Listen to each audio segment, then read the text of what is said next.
Hello, नमस्कार. मी अक्षता. स्वागत आहे तुमचं आणखीन एका नवीन व्लॉगमध्ये. आम्ही आलेलो आहेत सुट्टीला आमच्या गावी.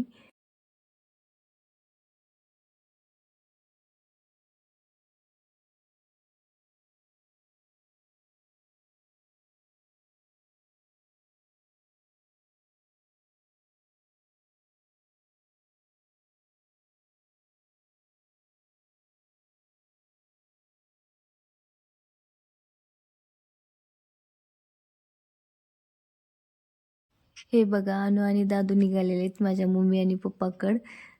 आणि मी गावी यायले म्हणून माझा भाऊ पण आलेला आहे सुट्टीवर. आणि हे आता दिवसभर माझ्या मम्मीपाशीच असतात बसलेले. त्यामुळे मला गावी आल्यास काही एवढं लेकरांचं काही टेन्शनच नाही. कारण लेकरं माझ्यापाशी काही नसतातच. ते दिवसभर माझ्या मम्मी पप्पापाशीच असतात बसलेले. आणि हे आमच्या सासूबाई सकाळ लेट आली की पहिलं काम असतं आमचं, पहिलं पाणी भरून घ्यायचं आणि वरी टाकीत पाणी सोडायचं. आणि इकडं सगळ्याच्या अंघोळ्या वगैरे झाल्या की मी इकडं पण लगे कपडे पटापटा पिळून टाकलेले आहेत. कारण लेकरं तिकडं वरती गेलं त्यामुळे माझं काम पण पटापटा होते. आणि हे इथं वरती कपडे टाकायला इकडं ना गावाकडचं वातावरण खूप मस्त आहे. एवढी काही थंडी पण नाही आहे, मस्त छान ऊन वगैरे पडलेलं आहे. तिकडं कसं माहिती का मथुरेला एकदम ऊन पण नसतं, तिकडं लवकरच कपडे वगैरे पिळून टाकावं लागतात. इथं काही नाही, थोडंफार उशिरा जरी पिळलं तरी दिवसभरात कपडे वगैरे वाळून जातात. मस्त ऊन वगैरे पडलेलं आहे, थंडी नाही काही नाही. कपडे झाले की मी लगेच इकडं स्वयंपाक करायला लागले.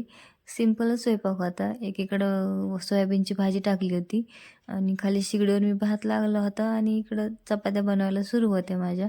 कारण आम्हाला पटापटा काम वगैरे उरकून थोडंसं शेतामध्ये जायचं होतं. म्हटलं पटापटा जेवणं वगैरे करून घ्यावी. मग इथं आम्ही सगळे जेवण करायला बसलो. सगळ्यांनी मस्त जेवण वगैरे केलं. माझा भाऊ पण आहे, हा माझा भाऊ आहे. आम्ही सगळे बसून एकत्र जेवण केलं. आणि हे काय आम्हाला शेतामध्ये घेऊन गेलेली नाहीत. कारण हे एकटेच गेले, कारण यांना गुरांसाठी ते ऊसाचं वाडं पण आणायचं होतं. आणि मग त्यांनी वाडं पण आणलं आणि आम्हाला खायला ऊसं पण घेऊन आलेले होते हे. मग नंतर मी लगेच माझ्या भावाला फोन केला.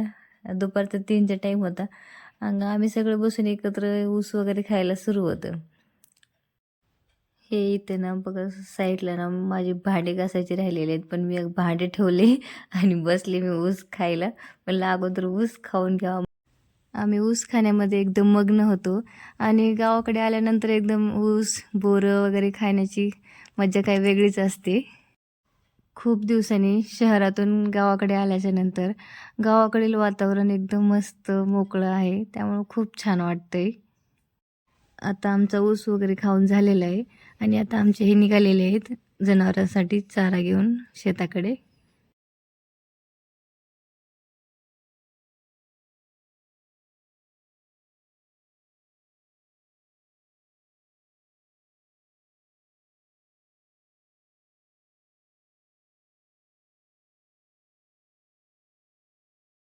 आणि हे बघा इथं आम्ही दोघी मिळून स्वयंपाक बनवत होतो, मी आणि माझ्या सासूबाई. मी भाकरी बनवून देत होते आणि त्या भाजत होत्या. आणि आमचा संध्याकाळचा बेत होता नॉनव्हेजचा. हे त्यांना चिकन घेऊन आलेले होते. आणि हे बघा इथं आम्ही काही ज्वारीच्या भाकरी बनवल्या आहेत, काही बाजरीच्या बनवल्या आहेत. आणि हे इथं आमच्या सासूबाई भाजी बनवत आहेत चिकनची. कारण आमच्या यांना त्यांच्या आईच्या हातची भाजी खायची होती. तसं तर त्या म्हणजे छान भाजी बनवतात, त्यामुळं त्या भाजी बनवत होत्या. आणि हे बघा आम्ही इकडं आमच्या सासूबाई भाजी बनवत होत्या. आम्ही तोपर्यंत हे शेतामधून आणलेल्या तुरीच्या शेंगा खायला सुरू होतं आमच्या अनुचं आणि माझं. म्हणलं जेवण करायला आणखी टाईम आहे, तोपर्यंत शेंगा खाऊन घेऊ. भेटूया नेक्स्ट व्लॉगमध्ये.